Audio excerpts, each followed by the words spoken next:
Welcome to Speaking for India, a special program to mark the visit to Thiruvananthapuram of Dr. S. Jaishankar, the Minister of External Affairs of India. Today, Dr. Jaishankar is known all around the world as the voice of India, interpreting our aspirations and seeking a place for India at the highest table in the international relations arena. He voices the vision of Prime Minister Modi and also explains the rationale of our foreign policy. Today he is in Trivandrum on the birthday of Prime Minister Modi, and he would be here for a couple of days, and we welcome him to Kerala, and we see that he comes often to Trivandrum, and that we welcome. Thank you, Jai. Thank you. Very good to see you again. Thank you. It's a great pleasure to be here. Well, it is my pleasure to talk to you because, as you know, I have a long relationship with the family. Yes, indeed. I worked with you, I worked with your father, Dr. K. Subramaniam, who is the guru for all of us, and also with Dhruv in in Washington. There's three generations. So, three generations. So it gives me a greater pleasure to have a conversation with you. Well, what is your mission here this time? First of all, I must say, I always enjoy coming to Kerala. It's something wherever I get a chance, I try to make the best of it. This particular occasion was that today is Vishwakarma Day. We have functions across the country to really recognize the contribution of the artisans and the craftspersons of this country, how much they have done to keep up the heritage and culture, but more than recognition, to give them practical support, because it's very important in this day. I look at it, for example, even as a foreign minister, the identity of countries, the culture of countries, this is part of international competitiveness, it's part of your building your profile, and these are the people who really define and project what we are about. So, there is a program we will be unveiling today of giving them access to loans, of giving them support for their tools and equipment, of giving them access to global markets.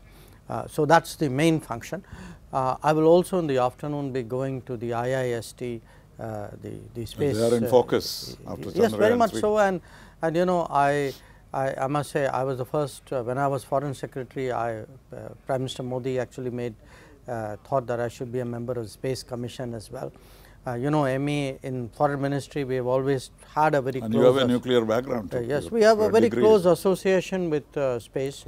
But to go there at this time, and I was with Prime Minister when he actually went to the Bengaluru ISRO headquarters. So, I thought it's a good opportunity to do that as well. Well, your frequent visits are always welcome, though there would be speculation as to what the political message is. Well, I don't know if there's a political message. I think it's a great state. I think it's a nice Maybe city, something in and store for you. there are good people like you, who've been my mentors and well-wishers for a long time. Good.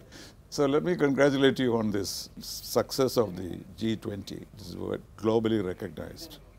Not only that, we projected India, showcased India, and also worked on very many issues relating to economic and social development, which is the main mandate of G20. Indeed.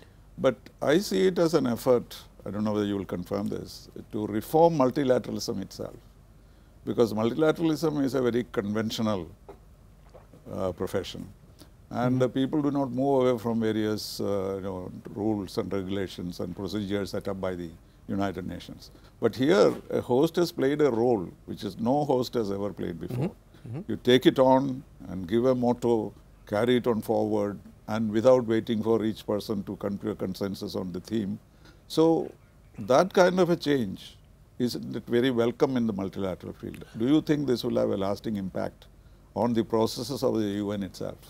Well, I think we have given the world something to think about. You are absolutely right, and someone like you who spends so much time in the multilateral world, to put it that way, that this is reforming multilateralism, I think is a very insightful comment. I would go even further. I would say in a way it is reforming diplomacy, that you are taking diplomacy out of the meeting rooms, out of the airports and hotels and conventions. You are taking diplomacy really to the people, that when you do these 200 plus meetings in 60 cities of India, expose people to culture, to the traditions of that particular venue or region, connect them up, and not just center it around the delegates, but actually generate a popular enthusiasm. I mean, I have, and I am sure you will not disagree with me, I mean, in my entire life I have never seen our country certainly associate itself with a foreign policy endeavor in the manner in which this has happened over the last entire 1 year. And foreign policy was left to New Delhi kind of thing. Absolutely. That was the situation, and that has changed. Yes. But in the multilateral world itself, this has shown, as you said, a model for us to Yes, I think it has shown that a country with strong convictions, great energy, propelled by leadership, that we can actually shape the agenda. That the agenda does not have to be decided by the West or by the P5 or by a narrow 1 or 2 countries. That if you see at the very start of this exercise, by doing the voice of global south, bringing 125 countries together, straight away we started shaping the agenda. It was very clear to people within the first month that look, India is going to take this G20 in its presidency in a very different direction and in the right direction. This is the direction G20 should have been on after COVID, but for various reasons it did not go there. If you look in terms of actually the outcomes of the G20, the agenda of the G20, we are discussing very fundamental issues today for the people of the world. You are discussing growth, sustainability, practical things like where are the resources for today, for education, for nutrition, for health. Not just climate change and no, but even for climate change. Climate change not as a argument of words, but climate change, which is where is the money? At the end of the day, we need to have that conversation as well. Debt. Because that funding part, they have moved away from it. Developed countries. So you remember in Rio de Janeiro, they are talking about $350 billion. We never saw that. So we are today also holding people's feet to the fire and saying, look, you signed up to this, we remind you of this. The power of words and ideas and projection is an enormous power if you know how to do it. I think we have succeeded this time in focusing not just the attention, but the conscience of the world today on the global south. There are countries today, where actually hunger rates, malnutrition rates have gone up, where health has come down, education has come down. They are having, there are countries whose social fabrics are under stress. But of course, because of the global situation today, the focus was too much on the war. Yes, indeed. But getting a consensus on it after this dreaded decade of 9/11, economic collapse, pandemic and the war, I think the global situation needs some kind of direction. Absolutely. And you have been able to do it here because unlike Bali, there is because Bali was also a consensus document. But here it is more general, but at the same time more specific. That is the advantage I have. How are you able to get the West not to name Russia specifically, which happened in Bali? Maybe that is what the Russians were trying to do. No, I think, please do understand, you had the West, yes, you had Russia, yes, no question, but there were a lot of other countries in between. And yes, everybody did not support the resolutions in the General Assembly. Yeah. So, and these countries were essentially saying, look, after Bali, we all signed up to Bali, right, okay, including the Russians. After Bali, many things have happened. The Black Sea grain corridor came about, then it collapsed. And the war itself increased. Yeah, yes, the violence has increased, the infrastructure is being targeted. Okay. There is also some effort today at some kind of dialogue, whether serious and feasible, different issue. So, do we stop the clock in in Bali and say, okay, in Bali we decided this, so every G20 meeting we will keep repeating what happens in Bali. You know, that is not how diplomacy works, that is not certainly not how multilateralism works. Absolutely. So, what we were trying to be a gradual we were trying to capture everything which happened between Bali and Delhi. And the Russians do not feel they are isolated. Ultimately, we have to carry everybody. You know, there is no country which will say, okay, that set of paragraphs, I got everything I wanted. Everybody compromised, but that is the nature of multilateralism. Yes, make everybody equally unhappy. That is it. But interestingly, President Macron said this was not a victory for Russia. I don't know why he made that statement. No, I think his point was that it was not one point of view prevailing against another point of view. Every country, you know, and this is I can bear witness to it.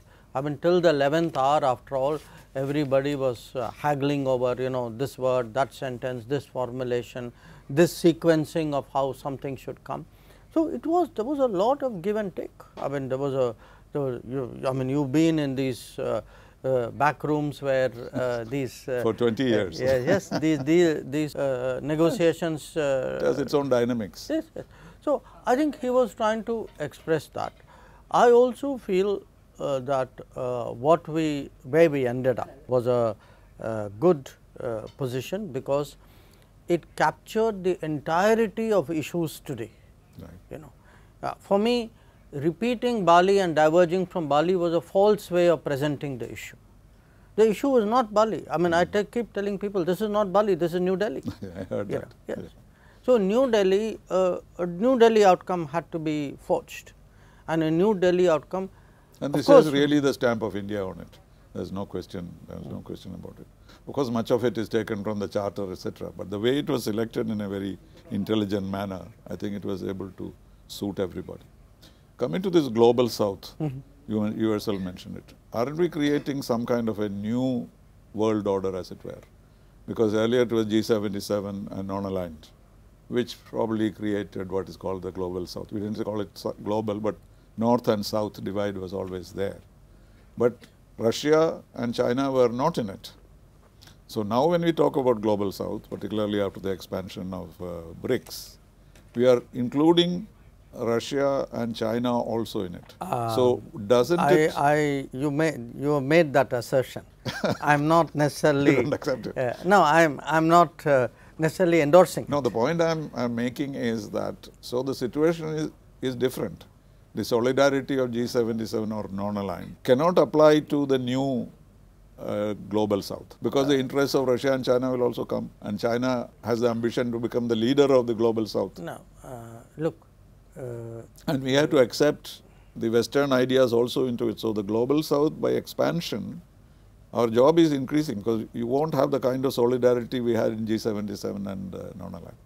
I am just making an observation. I mean, no, I am not saying it's desirable or not desirable. No, I think it's a interesting observation, and what you spoke about, you know, how any consensus leaves everybody somewhat dissatisfied. Yeah. I must also tell you, I have had questions on global south from a very large number of countries. Right. Okay.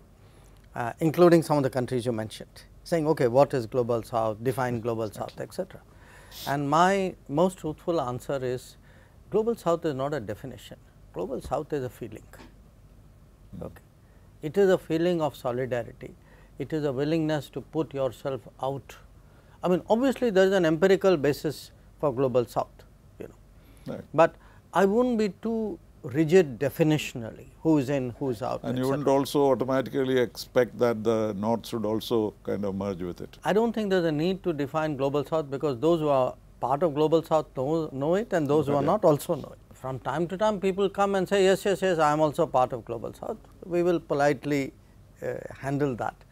But the reality is, for my working purpose, the 125 countries which we consulted as part of the voice of global south, I think should tell you who. But they have not been identified as such, have you? Do you have a list of 125 notionally? We had discussions with 125 countries. Let us take it this way, that for the moment that is my working basis of what is global south. Well, you keep emphasizing that our relations with China has deteriorated and there is no basis, the foundations have been destroyed. 88, 1993. Destroyed is not the word I have used. It has faded, let us say, 1988, 1993, they do not seem to, even Panchsheel they do not seem to emphasize too much. Anyway, whatever it is. But now there is a new point of friction in the sense that the global south is available for leadership. And probably President Xi thought that he should not be party to the rise of India as the leader of the global south. Could it be a reason why he did not come to Delhi? No, I mean, there are two different issues, if you would permit. Why China was represented at the level China was, it's a question which we can only speculate. You can have your, even if a secretary can sit there. Yeah, you can have your guess, I can have my guess. So I put that aside. I think the issue is today there is a very strong sense which had started building, I would say, about a decade ago at least. It started building with the iniquities of globalization. When people saw, countries saw that their products, their manufacturing, their employment came under stress, their markets were flooded by goods which came from elsewhere. Many of them, it seemed like their only utility in life was to be resource providers for other economies. Right. Now, these countries, I would say their distress really grew over the last 15 years, 20 years as the globalization process unfolded. So, there is an underlying resentment and pain built up over 20 years about the unfairness of the global economy. Right. On top of it came COVID, which aggravated it because it showed stark divides. It showed vaccine access, travel access, health access. So, the differences were accentuated. Yeah. Then came the next one, which is the Ukraine conflict, where energy prices went up, food prices went up, and much of the world was not bothered. So, today if you look at the totality of this, it's this is not where it is different, I would say, from G77 and things like that. There is a new reality and a new sources of concern and even anger building in the world over the last 20 years. That anger is, some parts of the world are focused on themselves. Some parts of the world are actually today having using us as a extractive resource. The idea that in the name of free trade, if economies of countries, social fabrics of countries are being destroyed because you are being flooded with cheap goods. So, there is a whole sentiment out there. Won't the West develop a kind of anxiety about this kind of solidarity growing?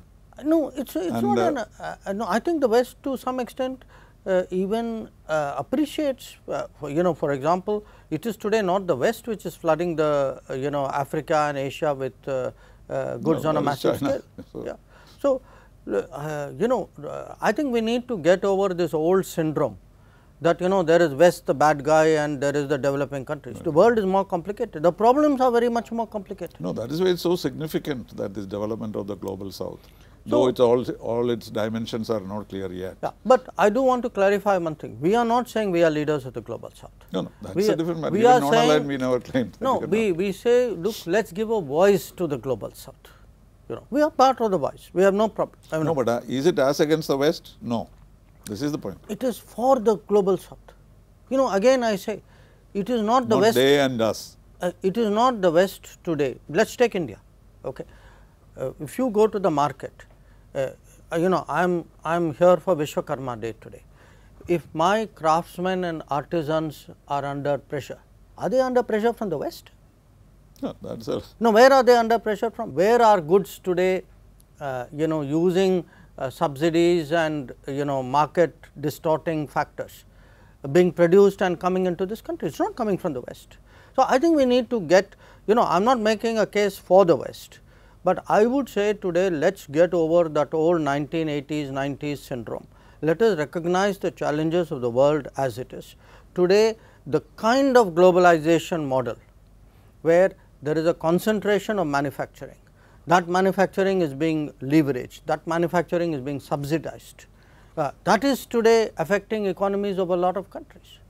And when people, and they recognize that, the West yes, does recognize the it. West is beginning to recognize it, but I can tell you, when I travel in Africa or Latin America or even parts of Asia, today other than achievements, I mean say for example, people, I cannot tell you the enormous pride which Africa had about Chandrayaan. People actually went to Prime Minister kind of with that sense that look, we are with you, it is as much well, they see that as an ideal kind of situation. They also see the everyday progress in India. They see an India today which is making goods for the middle class.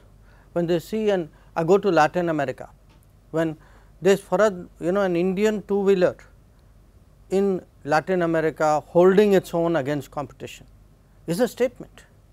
When an Indian car goes to Mexico or to Colombia, it is a statement. So, it is today our manufacturing, it is our agriculture exports, it is our scientific achievements, it is our vaccines, it is our ability to vaccinate, it is the accomplishment of going to the moon. All this has created today a sense in the global south. One of us is today showing that they have the ability to stand, to grow, to progress. And we could also one day do that. We could also. And they identify with us in a way in which I would say they do not identify with other people. And these the economic projects like the corridor. Yes. But that is not directly related to G20. It is mostly independent countries. No, it's not. It was done on the sidelines of the G20, right. But it's, to my mind, it's a very, very promising corridor, promising initiative, because that is I2U2 kind of. No, it's much bigger. It's much bigger because what it does is it's a corridor which has India at one end, Europe at the other end. It has the Arabian Peninsula involved in it, specifically UAE and Saudis. It is under it, backed by the Americans. So, I think it has a degree of attention and therefore, hopefully resources and planning and delivery. Because it is different from BRI to the extent that Chinese are just giving them money, get them in the debt trap, and people started withdrawing from BRI. There is no such exercise here, dumping their. No, here I think it will be collaborative. It will not be national. B, there will be a market viability to everything. And their priorities will be taken into account, unless the Chinese, they are pursuing their priorities in Sri Lanka. Also, there will be market viability factors. I mean, we will not go and let us say create a port where no ships come, or a airfield where nobody goes, or a road where no movement. That kind of thing will not happen. I mean, it will be very commercial and hard headed. So, I think it has. To me it has a lot of possibilities, and I particularly say this sitting in Kerala, that one, our own ties with the Middle East, with the Gulf, which have seen such a big spurt in the last decade, the kind of attention which Prime Minister Modi has given.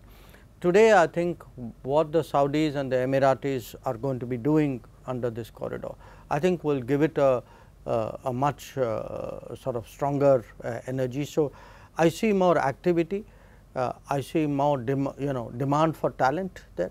I see a lot of commercial possibilities out there. Our own, the one part of it is what happens in the passage, the Arabian passage, you can say. One part of it is our trade with Europe will grow, because different logistics will lower our costs. And all this, Saudi Arabia is playing a very big role. So, yes. And you had the only bilateral visit during the, soon after this was the. Yes. I think the Saudi visit was a very, very important one, and in many ways today they are undergoing a very radical modernization. They see big changes in India. They are very interested in that kind of change. No, that gives a lot of joy to the Malayalis, because they feel that more people will be able to go. No, also Emirate, UAE has also been a very significant, significant. Yes, player. already, even before Saudi Arabia. Yeah. And I sometimes remind people that look, when we speak about Indians abroad, when we speak about the diaspora, The so-called NRI, yeah. always think about America. You and think UK. about America and UK. Today, there are more people living in Saudi Arabia and UAE. Absolutely, Yeah. and their problems are different from those. Yes. No, but But they are also changing. Huh? They are also changing. Different classes of people. Yeah, exactly. Now there are white-collar jobs and so on. No, related to that is the concern about Canada. A lot of people go from here to Canada. I went to a function where 7,200 children were going to Canada in 1 month in September. So there is some concern here as to what is happening in our relationship with Canada. Everybody understands the Khalistan issue. But can we really not improve this? I'm sure this is a temporary phase. But or do you think this Khalistan will really create a problem in India-Canada relations? No, we would like obviously good relations with Canada as we would like with any other, Canada is after all a G20 member. It is part of the Commonwealth. It's a country with which there's a historical relationship. Our problem arises when, for whatever reason, such countries give space in their politics for activities which directly impact our. No, that is because of the composition of the party. Yes, but 4 Sikhs are in the cabinet. No, but it's like this. Look, I'm in politics. I mean, so it's not that I don't think there should not be political compulsions, but everybody, especially democracies, must temper that with a larger sense of responsibility to the world, a sense of responsibility to their own image and to their own well-being. I mean, forget us for a moment. I mean, the kind of forces which are involved in all of this, they are not good for the country where all of this will happen. I mean, today it is Canada, it could be something else tomorrow. So, but do you think a lack of appreciation of our problem in this? Well, let's put it this way: we are focused on generating that appreciation. So, we'll see where it goes. Okay, good. Finally, what is the highest point in the G20 that you consider the biggest achievement apart from the Ukraine and Russia, etc.? To is me, it this idea that I mentioned of the reformed multilateralism, or is there something specific which you would consider the high point? Number one, we were able to get the G20 back on track. That G20 was about growth and development, and that is what this G20 ended up doing. Number two, we were able to focus on the global south, not just in terms of phrases, in terms of the agenda, in terms of the outcome, and in terms of the African Union's membership, for which Prime Minister Modi really stuck his neck out. Number three, we were able to do diplomacy in a very different way. What we did this time, I think it would impact partly, as you say, other countries, whoever takes up the G20, but it will have a lasting imprint on the way India conducts other functions, other responsibilities. It will impact the foreign ministry and the foreign service, that they will now realize, look, there are other ways by which you can actually involve an entire country, you can shape it. The mood was visible. Yes, absolutely. There was not body language, everything. And that is why President Biden did not raise human rights. Because look, he could see what a enormous support and enthusiasm there was in the country. The last point I would say is, it has actually contributed to a greater interest in the country about the world. That by taking it out to states and cities, by making it a popular Jan Bhagidari, a kind of a popular movement, if I go to a university today, if I am sitting in, I am walking through an airport, if I go shopping today, people come up and are, it's not just saying, politeness, I want to take a picture. They actually have questions, they have even suggestions saying, next time you must raise it. So, I feel the country has benefited from the way the G20 was conducted. is being conducted, and I think it will make us much more globally aware at the very time when actually we should be getting more deeply linked with the world. So, the long term benefits and also the new world order. Yes, absolutely. So, I would say we have given 2 bricks to the new world order. One is our relationship with the United States. That was really a remarkable change. And the second is Global South. Absolutely. So, you had 2 bricks, you have to put other bricks along.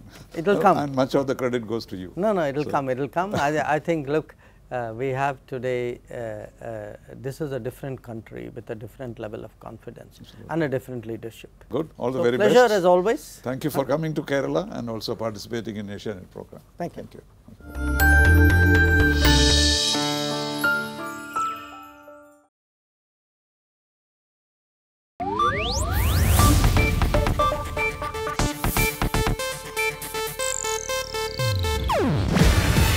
ಇದು Asianet news network ಪ್ರಸ್ತುತಿ.